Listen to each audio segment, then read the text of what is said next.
పరేషాన్గా మారిన రేషన్ పంపిణీ, ఆత్మలకు కూడా రేషన్ సరఫరా.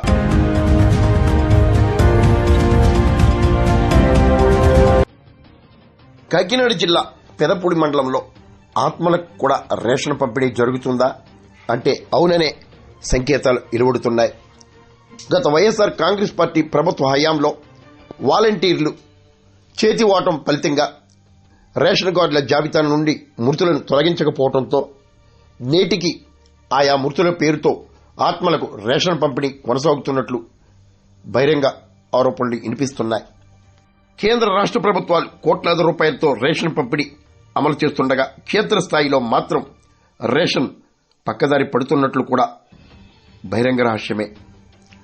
ఇప్పటికైనా మృతుల వ్యవహారాలపై సమగ్ర దర్యాప్తు చేసి రేషన్ జాబితాల నుండి మృతులను తొలగించాలని, సక్రమ పంపిణీ చేయాలని ప్రజలు